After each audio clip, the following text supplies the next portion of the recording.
You're someone with a history of trauma, complex childhood trauma. If you had a start in life where you felt unprotected, abandoned, or unseen, one thing you should definitely do for yourself is to rewire your neural pathways to shift the baseline of your nervous system by actively reparenting yourself. I also want to say this: abandonment isn't always intentional. It can be caused by the death of a primary presence in your life, or maybe they were ill the entire time. So even though the absence wasn't anyone's fault per se, the impact is still the same. Listen, for many of us, something we experience a lot on our healing journeys is this instinct to first deny, downplay, or even justify our experiences. We want to make sense of why certain things happened the way they did. We tell ourselves, listen, it wasn't that bad. People had it worse, okay? Or we say they did the best they could. And sometimes that is true. That is true. But understanding rarely ever helps with the open wound, not at first.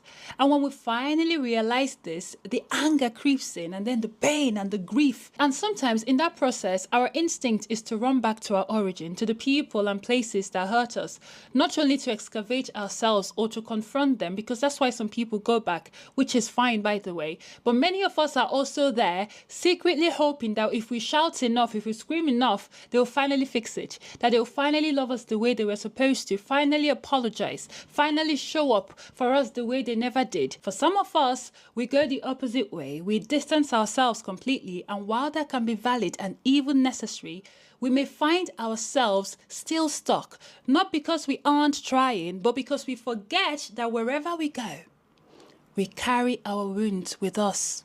Yes, all those voices, all the faces you are running from, they live within you, they travel, they get on planes, they move countries with you. They have roots in your subconscious and will keep following you around until you do the needful. How long are we going to keep running? When will we face the reality that the behaviors we exhibit today, your coping mechanisms, addictions, your perfectionism, hypervigilance, the lack of boundaries, the low self-esteem, the lack of self-respect and self-sabotage, they are not just reactions to your pain or trauma, but also communication from your inner child. Through these patterns, they are practically screaming, begging you to see that they are stuck. Nobody gave them the tools to handle life in a constructive, healthy way. They are asking the only adult whom they must now trust. You. Yes, you. They're asking you to help them out, to show up for them, to come into that dark hiding place and pull them into the light. So if you find that you keep hitting a wall in this journey, trying to figure yourself out, your breakthrough might not be in running away, or in running back. It might be in the crouching. Yes, in the kneeling, getting down to eye level with that child in you, making them your friend, recognizing their pain points, learning exactly how and when they show up today, then giving them the nurturing, the guidance, the reassurance they always deserved. There's this sentiment I heard in the body of work. It was a movie I watched, 5-6 years ago. Essentially, they described the mind, especially young minds, like wet, mushy concrete. And when something heavy, something painful or horrible happens, it leaves a dent. If there's no care, no tools to fix it, if nobody takes the time to level it back up, the concrete dries, dented. And the effect is that years later, whenever life presses on that spot, we react not with the maturity of today, but with the rawness of the wound that caused the dent. That's why you can be dealing with someone in their 30s, 40s, 50s, and when a certain thing comes up, they might revert to an 8-year-old, to a 15-year-old, because emotionally, part of them is still stuck there. And this is what reparenting will do for you.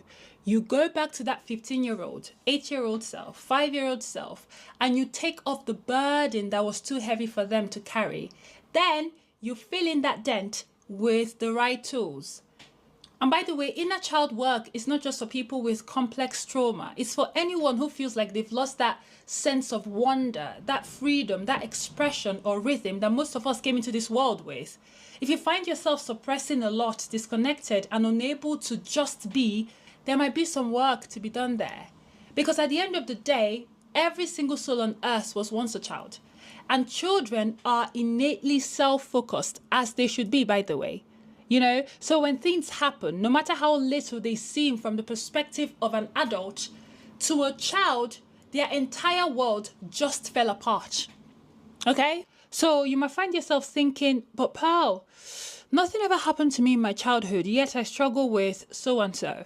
Yes, you may be right when we look at it from a hierarchical place, but when it's the POV of a tiny, vulnerable human who thinks the entire world and all of its galaxies live in the hands and bodies of their primary caretakers in their home environment, you might begin to uncover why you are the way you are. I love the book It Didn't Start With You by Mark Wolin for this very reason. So if you can't immediately identify where you might need inner child work, don't knock it, okay? You might be surprised how much you can uncover and rectify when you begin to integrate with them. Those adults that you see, those people that feel like there's just this ease and this lightness around them, just pure, unstated confidence. I will gladly bet something very important. I was going to say my left arm, but I've bet that a few times.